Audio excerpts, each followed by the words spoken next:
Hey, what's up, everybody? Welcome back to Pathways to Healing, the Perfect Step podcast. We're your hosts, Cody Norman and Logan Frye, paralysis recovery specialists at the Perfect Step, also known as TPS. We are not doctors and are not prescribing anything, as this podcast is for informational purposes and should not be considered legal advice. We are, however, sharing knowledge and experience that we have gained from working for years with clients in the paralysis community. The guests on this podcast include members from the paralysis community sharing their perspective and insight. Suggestions and advice that we share may affect each person differently, as not one injury or diagnosis is the same. What's up, everybody? Welcome back to Pathways to Healing. Today we have Zach on. What's up, Zach? How's it going, man? What's up, guys? Thank you for having me. I really appreciate it. Thanks so for coming on. We appreciate you taking your time and being willing to come and share all your insight. Always. Perfect Steps helping me grow as a writer, but it's also helping me grow as a person with you guys and just getting a dip feel in that. And I feel like it's just something that people need to be put on notice. Not just in the city, but I feel like in LA County, for the state of California. Just something that's big, I think, for everybody. So it's helping me and branching my way. What made you choose TPS? To be honest, Hal Hargrave is a big inspiration. I mean, I haven't really heard as much of his game calls, but I've heard around the pathway of La Verne, what he's done, especially in the communications department. I feel like he's one guy that, I want to look up to, leaving a mark, especially with somebody that's gone through adversity. I've done that my whole life. And I mean, obviously it's different from what Hal's story is, but I've gotten to the point where with football was something that was kind of taken away from me. An injury, being injured in practice, major concussion that almost led me to paralysis and being paralyzed. I still have long-term memory effects sometimes. So I feel a difference of what TPS means, what it stands for, and I feel like, now transitioning as a sports broadcaster, but somebody that's storytelling, that's Hal Hargrave and the epitome of who he is. He's a storyteller, and he's somebody that's going to connect. That's who Hal Hargrave is, I think, and that's why I connect. And just learning more about the Perfect Step every single day when interacting with you guys, it makes me, wow, this is supposed to happen. Yeah, so awesome. That's exactly what I chose. So I think for the viewers, this is going to be a very different experience. Me and Logan are used to being the ones asking the questions and kind of getting to sit back and hear the guests, share their insight. But today it's going to be a lot more of a either conversation or more you asking us questions. Mm-hmm. So I think we're a little excited for that part to be able to talk a little bit. But also we definitely want to share some of your insight and some of your story too. So excited for it. Yeah, I like hearing about how you got to TPS and what your purpose was of why you wanted to be an intern here for journalism. Of course. What's a little bit more on what you're trying to get out of that? What are you trying to gain from wanting to be an intern here and work with people alongside people that have paralysis? To be honest, everything that I gain is for people here. I think it's nothing off of me. Yes, just the exposure, but it's more because I want to see people that have the voice, that just don't have the advocacy that they should have on a regular day basis. I want to be that voice that, sometimes people get silenced. And I feel like that's something in a world where it's like, it doesn't matter who we are, we're all human beings. And I feel like that's something that I can play a part to because I was silenced as an athlete. I got my time cut short, and I feel like now being the guy that's highlighting every athlete's highlight or the storytelling with that, now it goes into this whole different aspect of journalism with people living with something every day. But again, that's just not a hindrance because you can reform it and still have the ability to be independent. And I think that's something that people don't realize with people that live with paralysis. They still are very independent people. They choose their life and their mindset to be the type of person they want to be, regardless of their disability, regardless of what they are, but they still are human beings. They still have the same goals and mindsets that we do. And sometimes they even have better goals and mindsets that we do because they're living with something to grow every day. They have this game plan every day. And I feel like for me, that's such a story worth telling because there's people that are passionate and they're the ones that are actually build the community. Without us here, what they're doing, they're the community builders. They're the ones that give us the community aspect. And I think that the city of La Verne, the reason why I chose this too is because I'm looking for that community aspect after I graduate to have something that shows in the viewpoint, wow, community is really a big thing. And it's all about coming together to do something different. That city and the school needs to hear that, definitely. That's a big advocacy and big aspect. So that's why I chose this. Great. And then for your question as a journalist, I think that's the reason why I chose this story, because I know it's not a benefit of what's off of me. It's for the whole entire picture. What's the greater good out of it? So yeah, there's your, yeah. We're excited to see how much this can help La Verne and the Yeah. city of La Verne, University of La Verne, and how much you guys can also help us with sharing the story and sharing the advocacy that our clients have here. I think we have a lot of really good people and clients in the building that share their story a lot, not only to share what they've been through, but also to relate to maybe somebody else that has gone through something that's similar to them. Absolutely.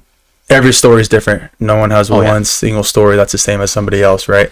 But I think it's going to be a great light to share on a lot of our clients, and letting them kind of pave the way for them to show and to tell everybody else what we're about here at TPS, and how the training style is like, and how it is activity-based therapy like we talked about, as opposed to that's big. physical.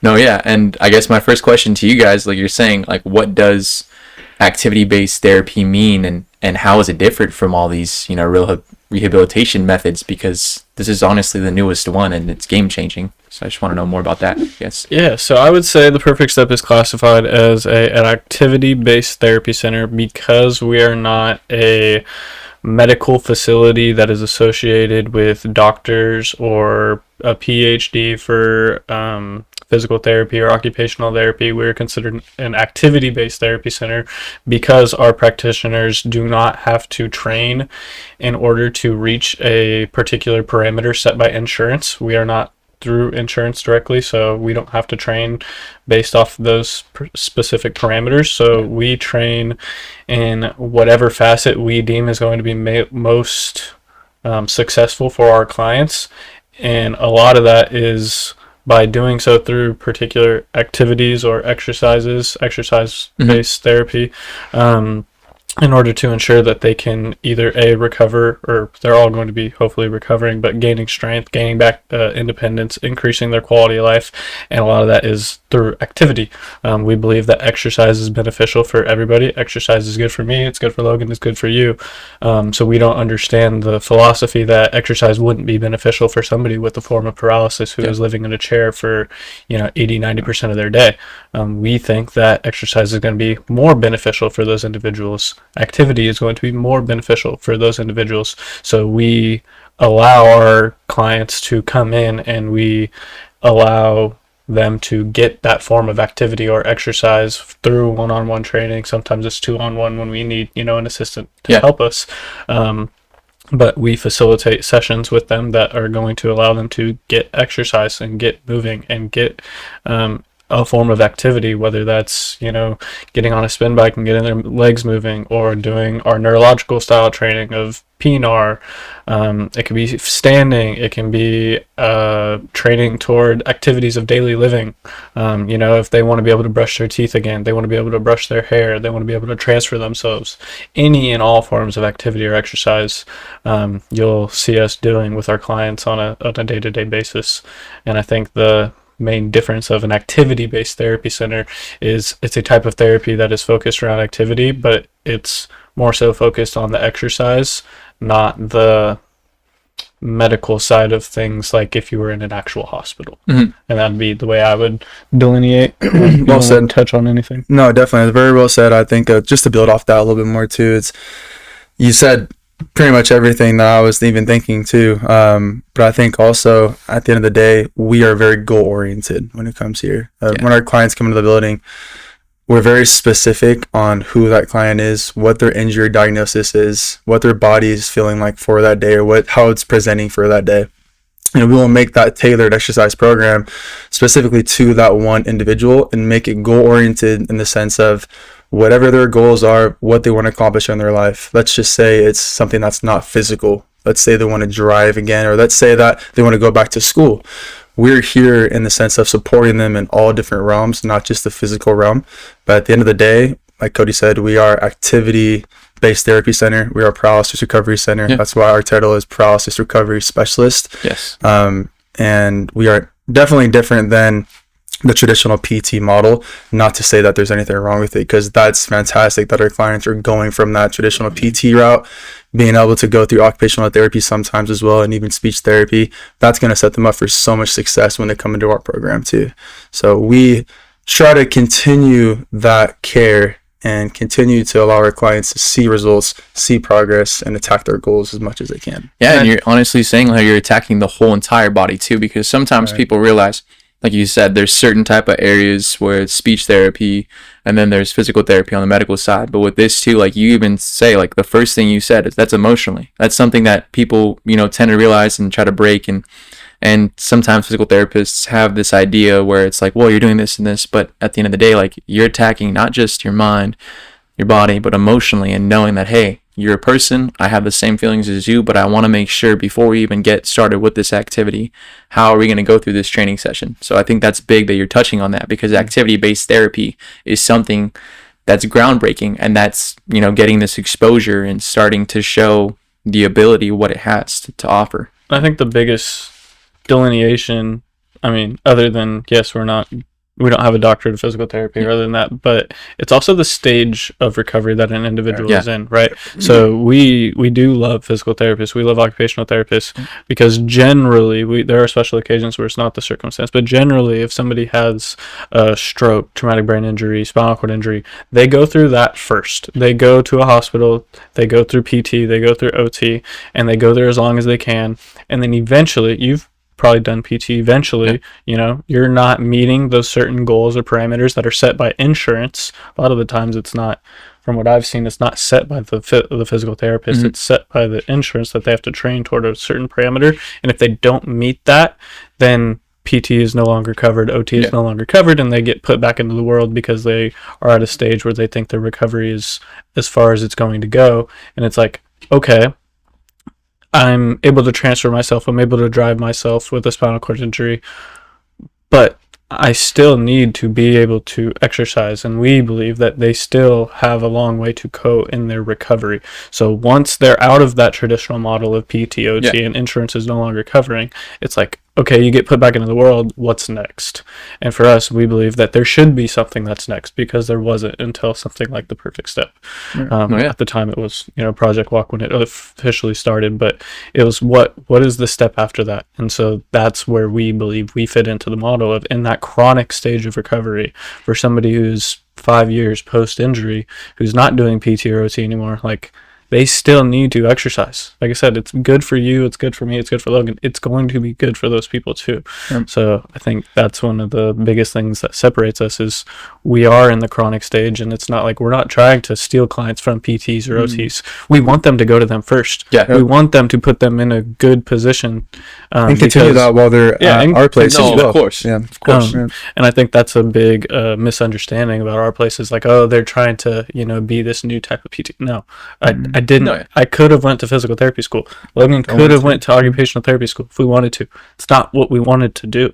We don't want to be physical therapists. We're not trying to take their jobs. We want to do something different, and we want to train in a different way, and that's what we have found here. And so I think that's something that has a lot of it gets misconstrued a lot. The Be Perfect Foundation, a beacon of hope for those living with paralysis. We're a nonprofit organization on a mission to make a difference in the lives of hundreds of fathers, mothers, siblings, and friends. We provide direct financial and emotional aid. From medical necessities to guidance and support, we're here to help individuals on their road to recovery. With nearly $10 million raised and a 100% volunteer staff, your support goes a long way. Visit BePerfectFoundation.org to donate or find out how you can get involved. The Be Perfect Foundation, changing perceptions daily.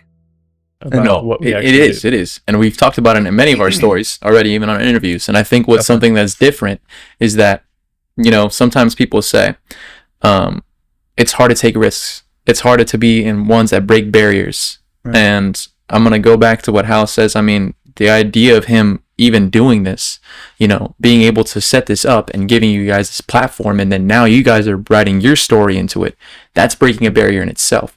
See, people don't really, like you said, activity-based therapy is, relatively new, I would say, in my opinion, but I think it's something that's breaking the barrier for this idea of what could happen and what's happening with chronic injuries. You're the ones that are allowing these people with chronic injuries to have a place to go to.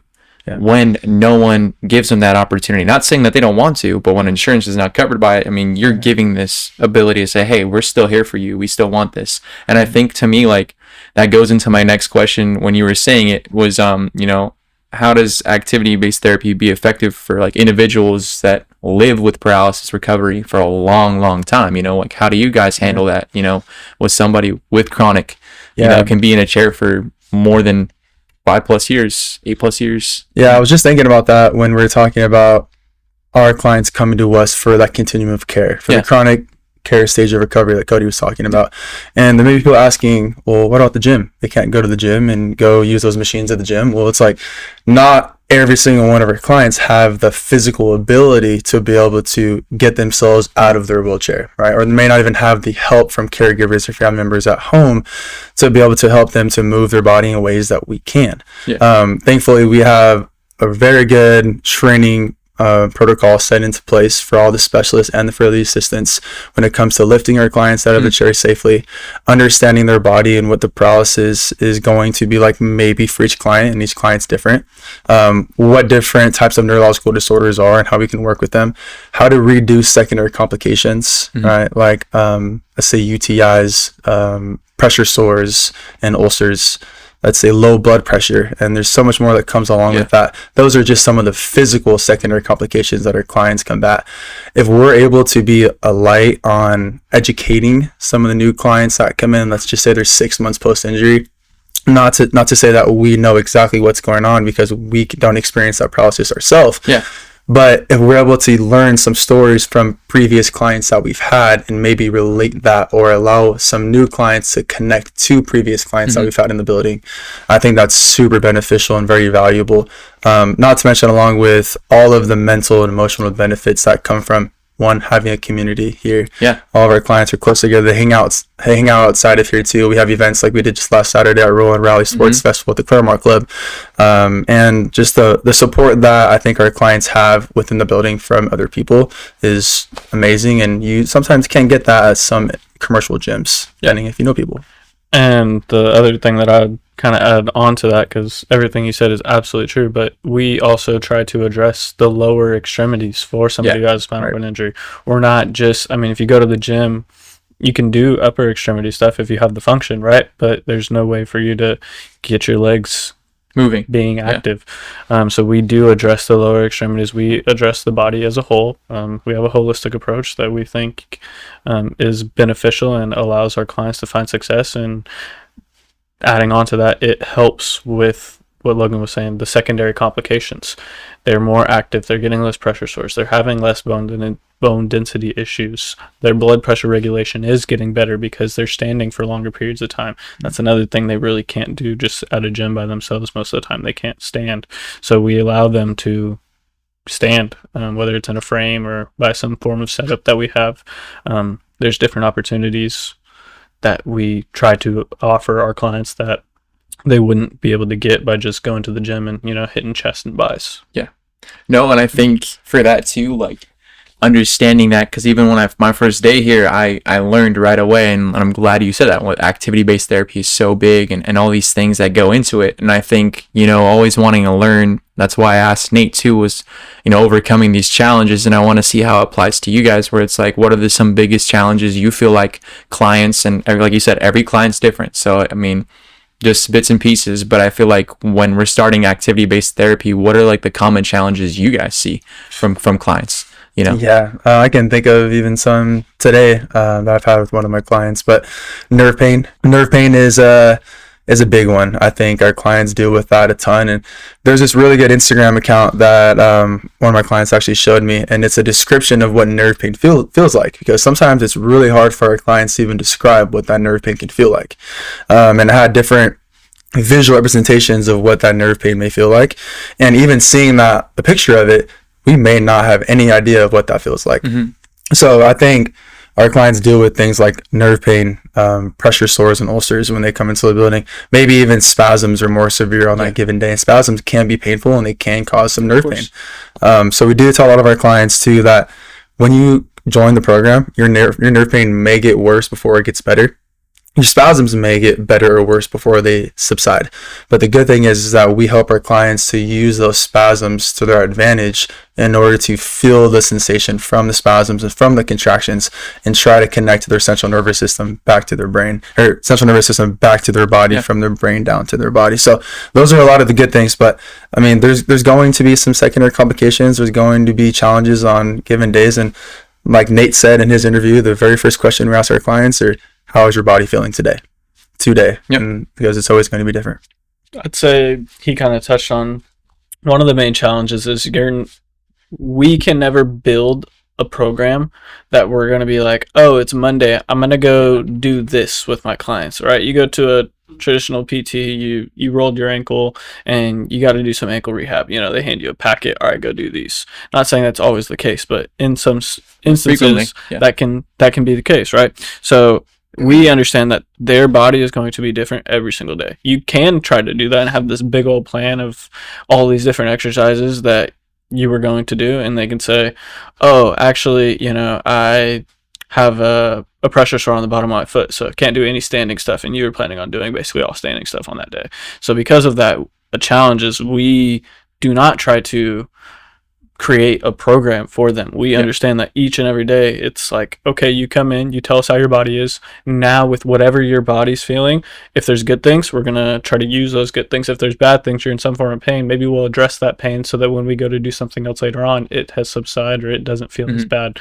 I say that's one of the challenges. I think for me and him, that's one of the fun parts of the job. It's that creative thinking of being adaptable. And that's one of the biggest reasons why we have so many different pieces of equipment or exercises that we have, and we call it like our toolbox, right? I can pull all these different exercises from our toolbox because we have to, because their body may be different on a given day, and it's not just like client to client, it is day to day. You can have a client on Monday and on Wednesday, and their body can be absolutely different from Monday to Wednesday. And that's not to say we don't already have maybe a plan set into stone, or we have exercises we're thinking about doing for the day because of previously working with that client for so long, or a certain amount of sessions, or going back to our website where we have data tracking, and we have each specialist track for each month of what they worked on with each client that they have. And that's been super beneficial, I think, and helpful for a lot of us, because when we have to take on a new client or somebody that we've never worked with before, we're able to go back to the website or to our Apex view and look on and, okay, what have they been working on recently? What is there some secondary complications to look for?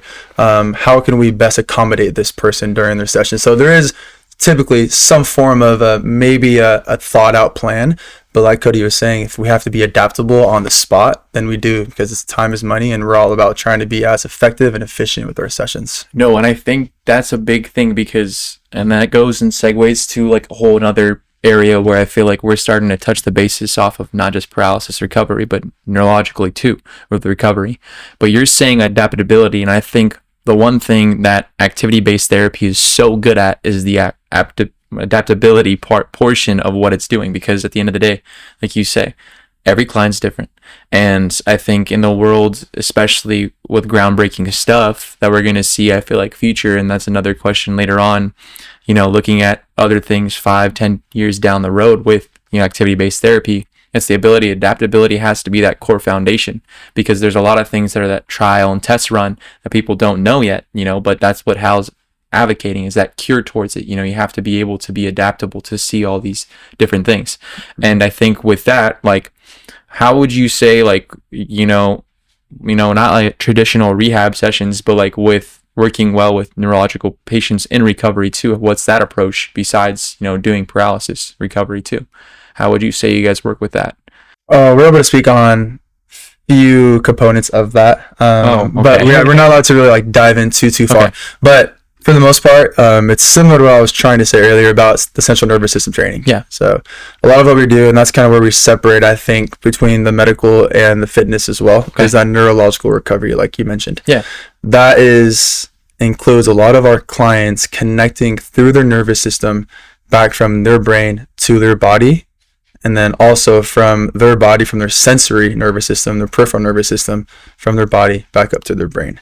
So we act as an extension of their nervous system providing feedback for them, providing verbal cues, providing physical cues, internal and external cues, trying to figure out ways to where we can have our client best connect to their body while we are working with them like a dance partner the whole time. No, that's big. And I think that answers the question regardless, like what you're saying. And I feel like with that too, what do you feel like are misconceptions, going back to the paralysis thing? What are the misconceptions you feel like activity-based therapy is kind of facing right now? I think more towards the field, and I think that's a big thing.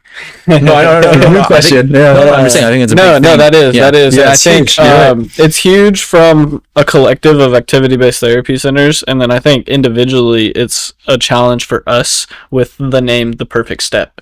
We're a neurological paralysis recovery center with the name STEP in it. A lot of people can get the wrong idea that we're trying to promise everybody, oh, we're going to make you walk again. That's absolutely not the case. You'll never hear any trainer or CEO, anybody who works here, anything who knows anything about us, say that. We will never tell somebody that we will absolutely 100% make you walk again. That's not... We just know that that's not in the cards for us. We will tell everybody that we will help you in your recovery with a holistic approach of attacking the physical, mental, and emotional side of recovery post-traumatic experience. We know that exercise is going to be beneficial for everybody, like I've said. And we believe that anybody and everybody can exercise. So whether you're a high-level quadriplegic who only really has some neck function or a walking quadriplegic, we understand that you're going to be able to do some form of exercise, and the exercise is going to be beneficial in you and your recovery. And we do have the name STEP in our name, but that's not what we're promising. And from a whole, I think that exercise-based or activity-based therapy centers kind of get that negative connotation of, oh, you're providing false hope. You're telling everybody, oh, you're going to recover. You're going to get better. You're going to, be how you were before the accident. And that's not what we're going to tell people. That's just not. We know that that's not in the cards for us, and we would not do that to people because we don't want to provide a sense of false hope. Yeah. We do think that we can provide a sense of genuine hope that, post-injury, post-accident, whatever it is, there is still a life that is worth living, and we can help you get to the point to where we think you will be able to live that life to the fullest. And that is through exercise. It is through a holistic approach at your recovery. And it's also through a sense of providing information, education, and community, because I think that's something that's really big in the activity-based therapy center realm. Is there are a lot of different communities for people who may a lot of the times feel like outcasts. Mm-hmm. And a lot of the times our clients are not getting that sense of community or human interaction a lot. They're living in a chair and they're living at home, and a lot of them don't go out a lot. Yeah. They see their caregiver, their parents, their close family, whoever they're living with, and that's it for the week. They don't get that sense of human interaction a lot. So we are their sense of human interaction for the week, for the month, for however long. And so we can try to provide that sense of community and acceptance and try to get them to, open up and feel like they can be themselves again. Not saying that we're therapists in the sense of psychological help. No, we understand, again, out of our scope, and we know that. We know that we have a finite scope, and that is what we stick to. We are not trying to be physical therapists. We're not trying to be psychological therapists. Those are not things that are in our scope. And we have found through doing this for, we've been open for 15 years now, that if we stay in our scope, we can have success in that. Of course. And that scope is large enough, although it be a small sliver, that it's going to be large enough to help a lot of people. No, 100%. And I think that goes in the biggest segue of all is, you're seeing these success stories. I walk into this building. I remember, the second time I came in here and how, gave me the videos of understanding what it's all about. And I saw these people regain their independence, doing things that quote unquote normal people do, which I hate the word normal because, again, people are still people regardless of what they've gone through, because that's something that has to end. And I feel like that's also a misconstrued word at the beginning of our time before us, And I think that's something that I want to ask, the success stories around here, like, some of them, and again, you don't have to name names because I just like, what do you feel like really is getting the perfect step towards that way you're feeling like that trajectory where we're all trying to go? And I just want to touch base on those stories because they're so inspirational. There's people, again, regain their independence, and you guys help them do that. I'll let Logan touch on this more so. I would say for me, I'll keep it super short and sweet with that question. Yes, the physical accomplishments are super cool to see, but in my experience of doing this for only a couple years now, the psychological advancements in people has been way more rewarding than seeing somebody take their first steps again. Of course. When you can physically watch somebody who is coming in sooner post-injury, who, not to get morbid by any means, but they don't think that this is a life worth living for themselves anymore. Yeah. And you can see after months or however long that switch happens of they want to be living this life again. That is something that I will always be appreciative of this job for, and I will never take for granted. And to me, that recovery is way more beneficial seeing than any type of seeing somebody walk again or drive again or do anything physical again for me. Yeah, to build off that, I think there's nothing like going to a client and seeing the smile on their face after they've, had a good conversation with somebody, or they've, like we were saying earlier, got out of their house for the first time since their injury, got out of the hospital, and they came here, and it's the first time they've heard laughter in how long, or right? They've seen somebody smile so big in how long. So it's been sometimes it's a few months of people being in ICU, sometimes inpatient, and everyone's experience is different. But if we're able to be that light for those people in a psychological way, like Cody was saying, without purposefully trying to say that we are therapists, because we don't claim to be those type of therapists, but if our clients are able to have that kind of value from this, how much more that even shines in some of the physical accomplishments are huge. To also go on top of that too, it is really cool to see some clients hit some milestones, right? Physical milestones. If a client's able to now transfer themselves from their chair to their bed, or from their chair to their car, from their car to their chair, how much more independence that brings somebody, which they're on now, will bring a better psychological and mental health because they feel like less of a burden, or they have more independence, or their quality of life can be better because they can go and get in their car and drive somewhere whenever they want to.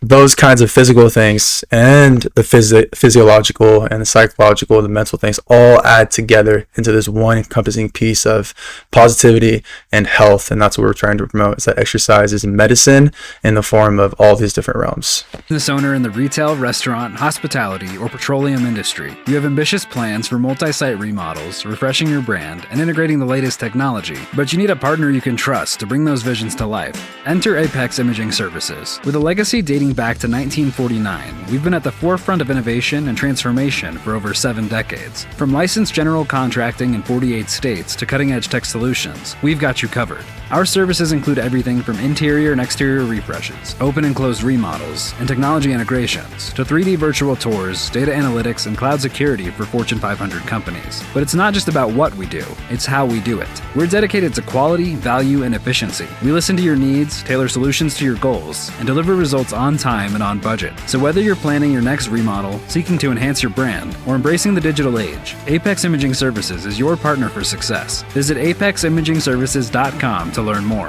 Apex Imaging Services, your vision, our expertise. No, yeah, exercise is medicine, and I think that's the first thing I remember, the first question we talked about. Exercise is the one thing that everyone can do, and that, again, I mean, not sound like a broken record, but again, everyone's human. So if everyone can exercise, and everyone can do this, and everyone is considered the same human being regardless of what they're feeling. And I feel like that's something that the Perfect Step has down to a T, and it's something that is reliable as seeing what they've done, the success. I mean, the one thing, like you asked about my goals and seeing the local media, I mean, now it's starting to see, even with Hal doing it on his work and the things that you're allowing to, I mean, just this past event, it got on local news. The ability to see what you're doing, yes, it's rewarding, but to me it's like, I like the ability what you guys are doing now, what's behind closed doors, the everyday type of thing, because then those are the genuine type of people that you want to be around, the genuine type of people that have this goal in mind. And I think, like to me, writing these stories, advocating for something that is so big, is because then you see, wow, we're actually doing something for the greater good rather than because there's a reward of physical, milestones, which is great. It's lovely, but it's also the ability is like, hey, I'm actually genuinely your friend. I'm genuinely here for you, for your benefit. And I think that's big. And I think, measuring, I guess, your progress in this, when you're seeing this in like activity-based research. And I know I was going to ask you this question because I wanted to see is like, what signs like show like treatments that you're working on when you're looking at treatments and you're going through your research. What are you typically looking at in that basis, I guess? What do you say? There's so many different variables that you can look at from somebody who's recovering from a neurological injury, specifically with spinal cord injuries. You can try to track the secondary complications that we've talked about and how they've improved through exercise. You can track emotional contentment with particular tests. You can track perceived level of pain or perceived level of happiness. You can look at whether they're ambulatory or not, so whether they're walking, if they're using an assistive device while they're walking.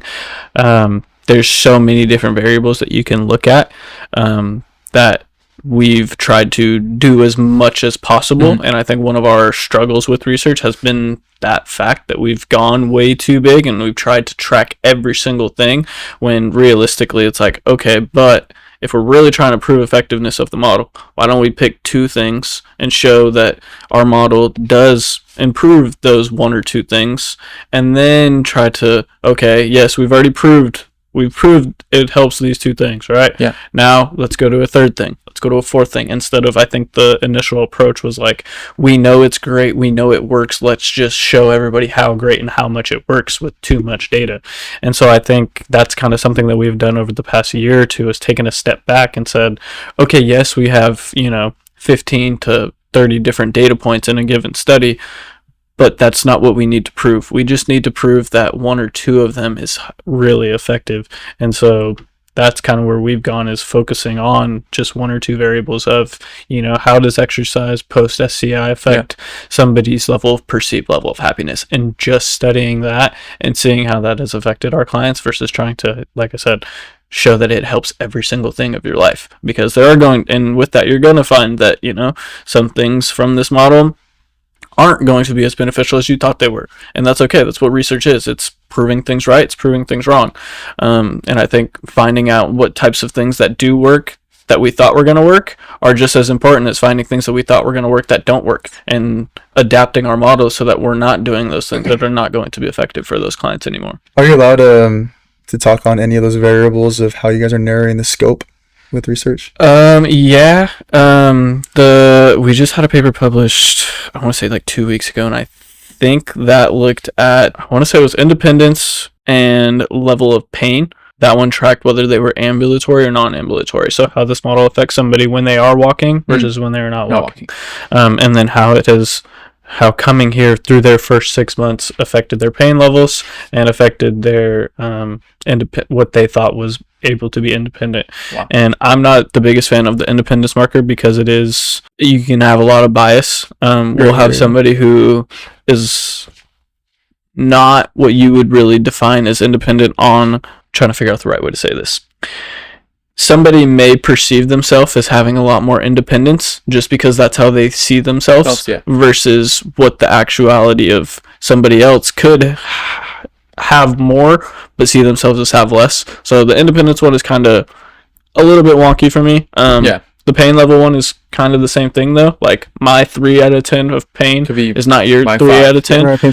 So I do more so like going to variables that have non-bias. So whether it's leg strength through a leg press, or being ambulatory, or I hear you, like you're saying daily exercises and those things, and that's something in research you're going to see a lot of progress in that when you're tracking and be able to, what are, I guess this goes into like your daily exercises with your clients now. What are the research you're seeing with those clients? And I guess for you, what would you say when you're seeing your clients right now and their progress from when you saw them, let's say 2 months ago, and you're seeing what they're doing, being able to do now, and maybe adding more weight or being able to do this exercise with more reps rather than when they started? What's your narrow research, or what's your narrow like scope for you that you really look and define and tracking the progress for your client?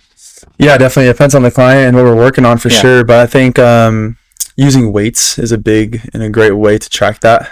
Using weight, I think, like Cody said, like using a cable stack or using a wrist weight, you're trying to find a way to progressively overload whatever we are doing during that session. And just because the word progressive overload is being said, that doesn't mean that it only involves weight. Yeah. It can involve slowing down the contraction. It can involve holding the contraction, using the eccentric portion or the concentric portion, trying all different types of different joint angles, trying to use a pain reflex and see if we can bring about a contraction.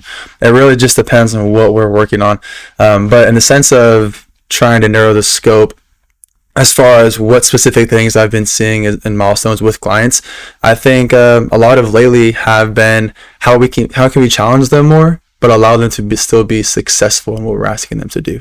Because for one, we don't want to just absolutely obliterate somebody's hope and somebody's confidence in asking them to do something that we know they can't do and they know they can't do.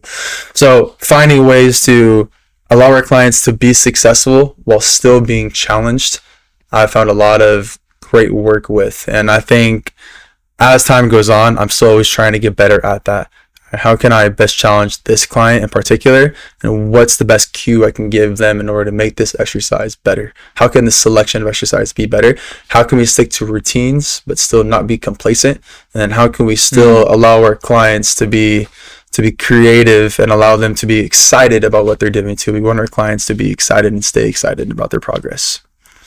Yeah, no, and I think with this, and both of you can answer that too, with when you're tracking, this ability, have you ever asked your clients if they had their own personal goal? Like they're saying, hey, I want to be able to be out of my chair for at least 3 hours a day or 4 hours a day, something like that, like where they say, I want this type of goal. And sometimes, like you said, every client's different. But like, track maybe sometimes in your sessions, okay, hey, I want to see how they track that progress.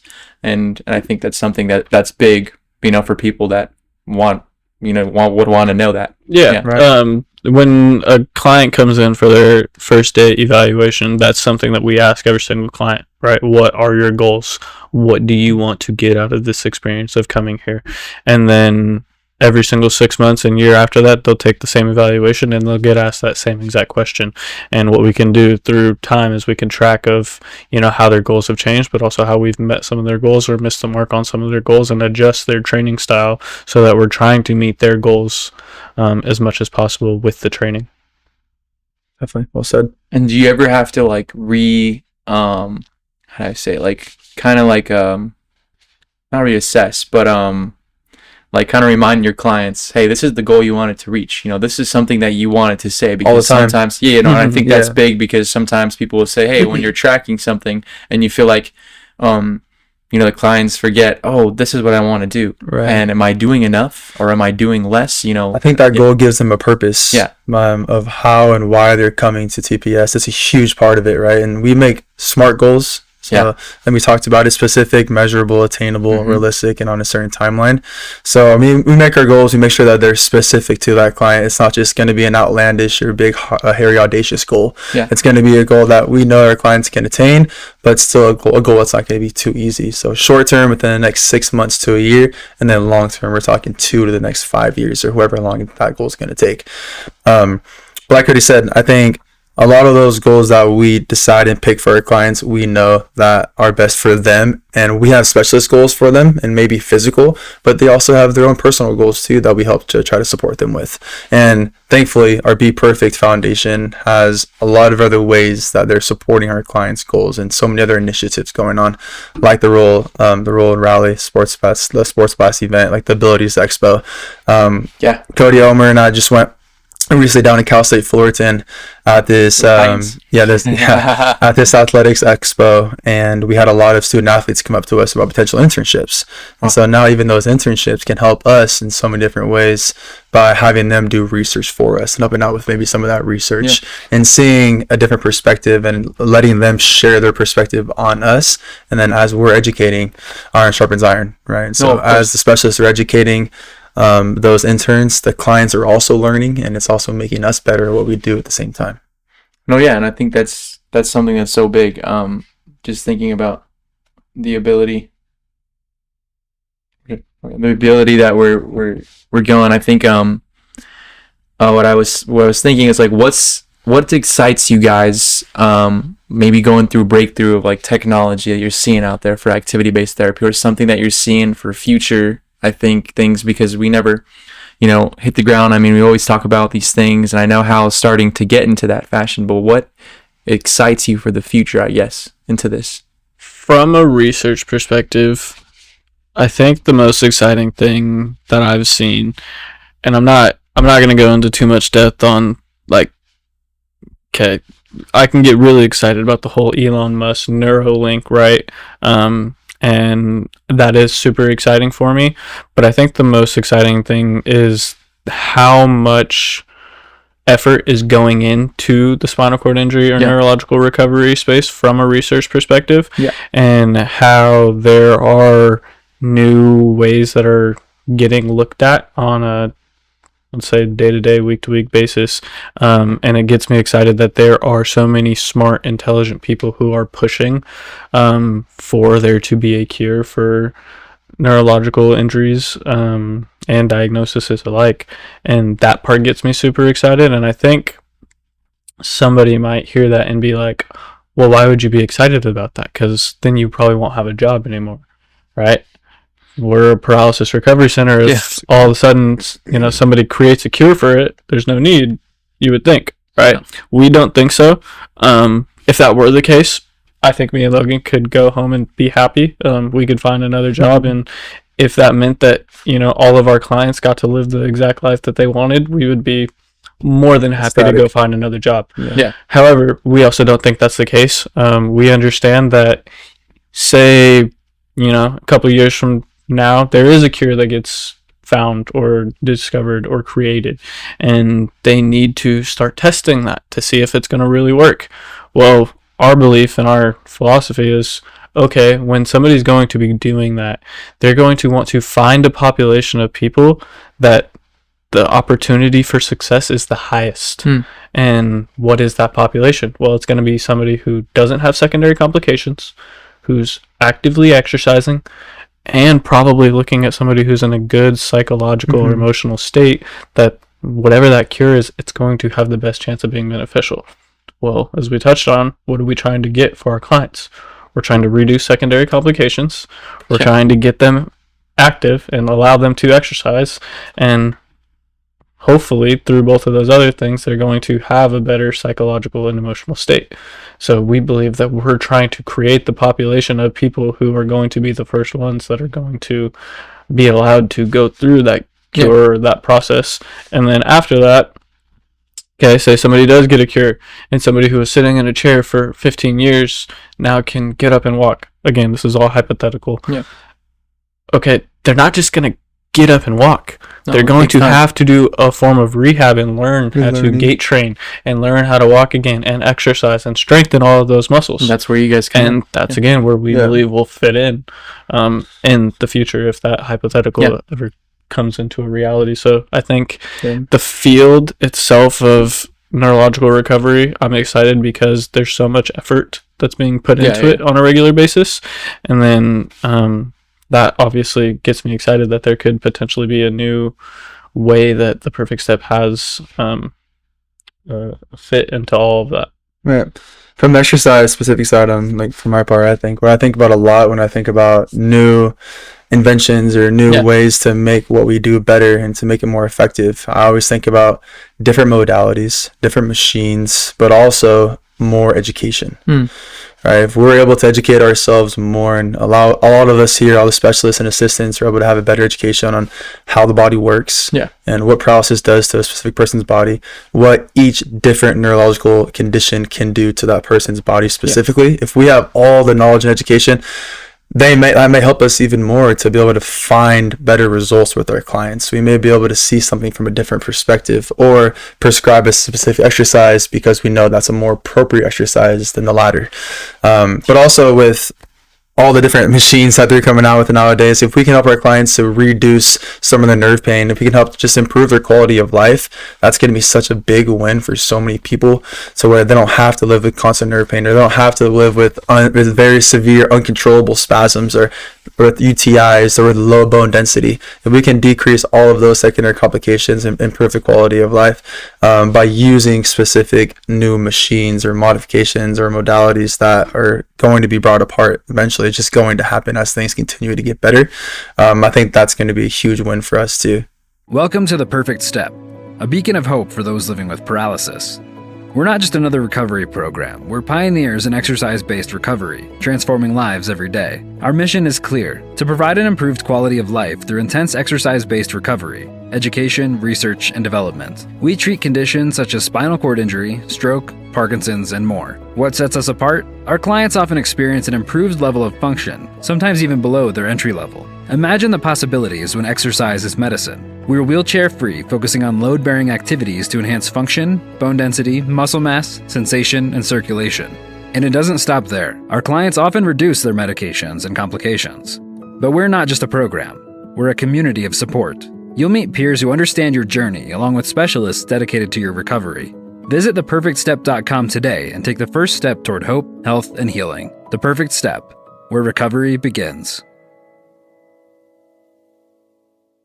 Yeah, no, and I think that goes into me, having just a couple more questions. Measuring the progress, when do you feel like, you work with these clients for a long period of time. When do you feel like, or they feel like, oh, this might be the end towards our journey, or the idea of like moving on towards a new client? Because I've never, I feel like there's always the ability to always have the same clients, always have this type of, things that always can work on. Some people that may be asking, okay, well then how do you end that journey? Because again, like you said, in physical therapy, with their medical journey, they only give them these amount of weeks and this milestone to hit it, and they don't hit it, then they come see you guys to get placed. But what's that look like, I guess? There's no end. Personally, okay. I'm interested to hear your answer of it too. Yeah. But from my perspective, it's like, I believe there shouldn't be never an end in exercise. I think everyone should exercise for the rest of their life as long as they're able to. And let's just talk about exercise from the viewpoint of like, let's just say we're not even dealing with any type of paralysis. Just say exercise in general. Of course. How healthy that is for the body, longevity, decreasing how fast we're going to age, right?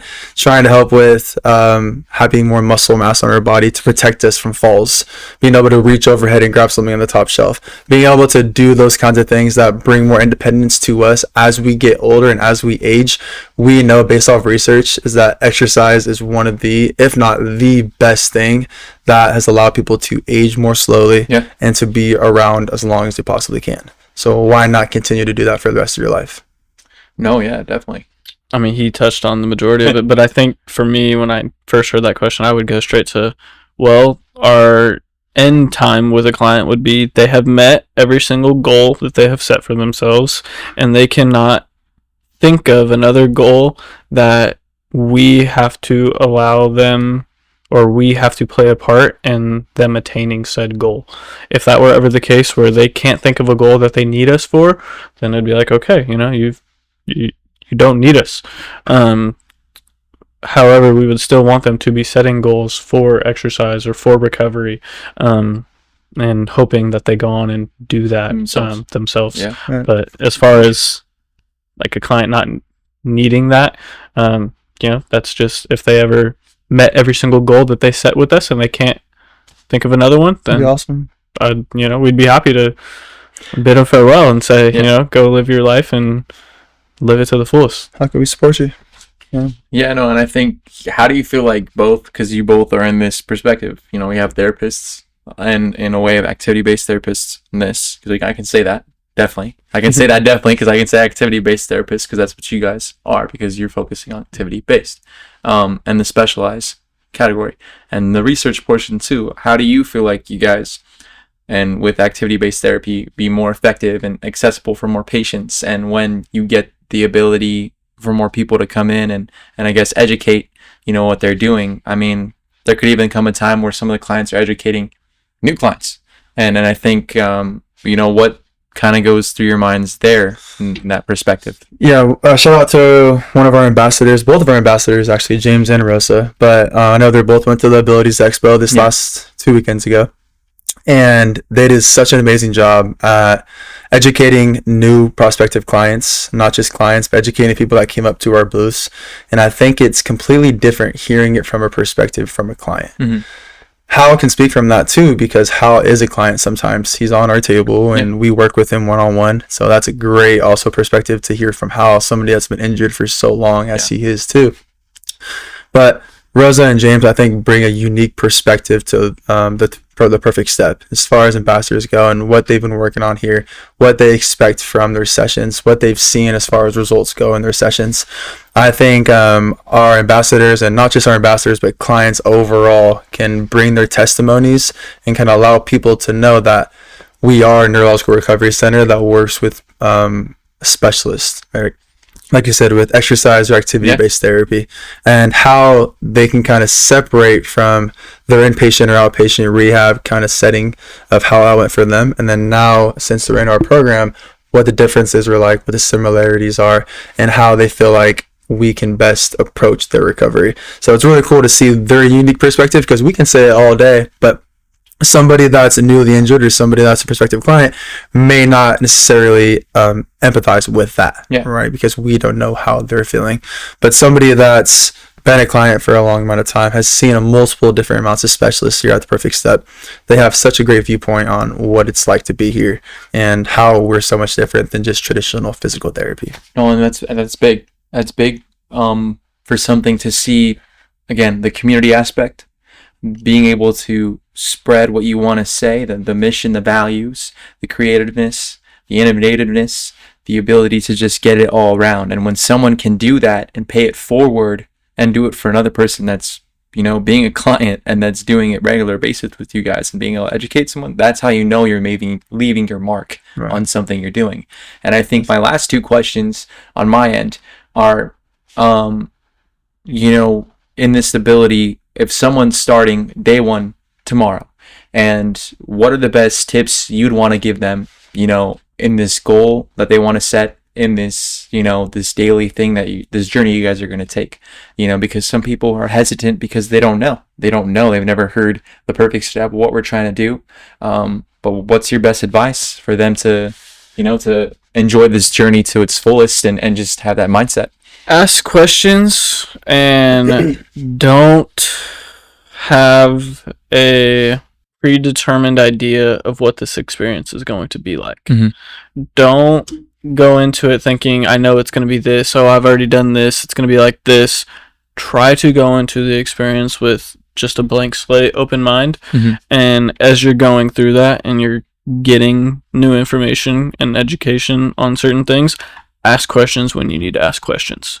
I think are the biggest two things that I would tell somebody. I agree. Yeah, definitely. I think asking questions is huge. I think continuing your education is huge, especially when it comes to your body specifically, and knowing your body really well. I mean, just on Monday, we had some interns in the building shadowing a session with one of my clients, and she told him, wow, you know your body really well. He's like, yeah, I do. I know it super well because this is what I do every day. I move my body in certain ways that I never did before. When you're able-bodied, you don't think about walking every day. You just do it. It's involuntary. So if our clients have to relearn and reteach themselves how to do involuntary things that once were involuntary that are now voluntary, you get to know your body very well, I'm sure. So a lot of our clients have that great knowledge and education on their belt. And I think for me, I guess my last question, what's next for the Perfect Step for you guys? What's next? This goals, I mean, you're hitting goals every day. I can tell you that. One of the first times I met you guys, the way you're driven and the breed that comes out of the University of La Verne is a breed of excellence and the pursuit of what you want to do at its best. What's the next goals? Yeah, no, it's the truth. It's the truth. Trust me, because I feel it every day when I'm doing what I want to do. We definitely got molded by La Verne, I would say. And shout out to Durant. Exactly. That's what I'm Mama Joe. Can't thank them enough. They molded us into those three, allowing us to, I think, find success in different avenues of life. They definitely set us up for that. But to answer your question, growth, and There's only one of us, so if somebody's not really in the vicinity of Southern California, we can't. I mean, we have people coming all the way from, Vermont, from Oklahoma, Arkansas. Like, we have clients who come from across the country. Wow. But we would love for it, to not be that case. We'd love for there to be, 100 perfect steps, 1,000 perfect steps, so that everybody is able to have this opportunity to exercise or to have some form of activity that we know is so beneficial for them. And there's a gym on every single corner. You can go work out if you're able-bodied, but in order for somebody to get that specialized experience like they may need post-traumatic injury or diagnosis, it's not as accessible, sorry. And we want it to be as accessible as possible for them. So I'd say growth. I couldn't have said that any better myself. I think another thing we look forward to is education that we can hopefully have the podcast bring too. Yeah. Not from us in particular, not to say we have all the education, because we don't. We're still constantly learning, always trying to get better and improve this and improve how we are as specialists too. But the perspective that guests can bring, as far as the medical professionals that we've had on, the client testimonies, yourself, I think it's great to hear all of those things, and that's where the future is going to be lying in the perfect step, as far as let's get out there and let's show them people who we are and what we do, and let's change the narratives that people they may think of us, and let's also just make sure that what we're doing is something that's pointed towards paralysis recovery. Yeah, that's what it's all about for us. How we can best support the community and how we can best bring our personal best every day to work and just show our clients that we care and show the community that we care, and that we're here for them and that we're going to give it our all. And I think there's a really big goal that I think pretty much all of our specialists have in common, I would say, is helping people. That's the number one thing. I think that's brought us all here. That's the reason why we're here, is because we want to help people to become the best possible version of themselves. Yeah, no, I mean, that's how I feel too. And when I'm chasing this, and that's what I feel like we can all do. And I mean, at the end of the day, the best possible person or people in this world is the ones that never stop learning, never stop growing, never stop believing in the greater good of what you want to do. And that's the Perfect Steps fiber. And I think, again, helping other communities around this city is not only just going to be beneficial for us in general, but for the world to see. And I think needs to be unnoticed for allowing us to keep growing the message, and one day have 1 million perfect steps across the United States. And even go global, it never stops, the ability. And I'm just happy to be a part of something, to be able to tell a story that's already writing itself currently.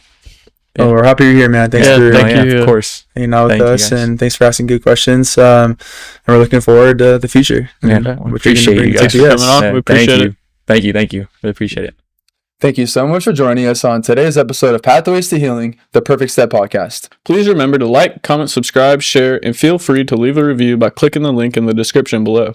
If you have any feedback or topics you'd like for us to cover in upcoming episodes, go to our website under the tab Pathways to Healing and fill out that form. Until then, keep inspiring, stay resilient, and roll on.